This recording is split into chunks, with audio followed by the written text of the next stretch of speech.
മഴ പെയ്തിട്ട് നനഞ്ഞിട്ടില്ല, പിന്നെയാണ് മരം പെയ്യും. എനിക്ക് പറയാനുള്ള ഒരൊറ്റ കാര്യം, മാർക്കറ്റിൽ പലതും പറയുന്നുണ്ട് ഫിജിക്കാട്ട് നിർത്താൻ പോവുകയാണോ എന്നുള്ളത്. ഒറ്റ ഉത്തരവുള്ളൂ, അത് ഇതിന്റെ ഓണറായ ഞാനാണ് പറയണത്. ഇത് നിർത്തോ തുടങ്ങോ എന്നോടാരും ചോദിച്ചിട്ടില്ല. ഞാൻ പറഞ്ഞു കേൾക്കുകയാണ് നിർത്താൻ പോവുകയാണ്. ഒറ്റ കാര്യം എനിക്ക് പറയാനുള്ളൂ, ഞാൻ ജീവിച്ചിരിക്കുന്ന കാലം വരെ, മരിക്കുന്നത് വരെ ഫിജിക്കാട്ട്.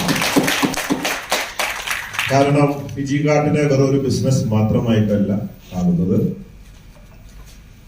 കാരണം ഇത് എൻ്റെ ബ്ലഡിലൂടെ ഒഴുകുന്ന, എൻ്റെ ഇത് നോക്കിക്കഴിഞ്ഞാൽ അതിൽ കാണാവുന്ന ഒരു സാധനം. പൈസ മാത്രമല്ല, പല ബിസിനസ്സുകൾ, നമ്മൾ 17 തരം ബിസിനസ്സുകൾ നമ്മൾ ചെയ്യുന്നുണ്ട്. അതിലൊന്നാണ് ഫിജിക്കാട്ട്. അപ്പൊ അതില് കാണുന്ന വെറൊരു ബിസിനസ് മാത്രമായിട്ടല്ല, ഇതിനൊരു പാഷനുണ്ട്. ഞാനൊരു ട്രെയിനറും കൂടിയാണ്. ഞാനൊരു ട്രെയിനറായിട്ട് കയറി വന്നതാണ് ബിസിനസ്സിനൊപ്പം. വെറും കടയിട്ടിട്ട് ഇരിക്കാൻ മാത്രമല്ല. അപ്പോ ഫിജിക്കാട്ട് എന്നും നിലനിൽക്കും. 162 വർഷത്തെ വിശ്വസ്ത പാരമ്പര്യമാണ് ചെമ്മണ്ണൂർ ഗ്രൂപ്പിനുള്ളത്. അന്ന് തുടങ്ങി ഇന്ന് വരെ പല ബിസിനസ്സുകളിലേക്കും നമ്മൾ വന്നിട്ടുണ്ട്.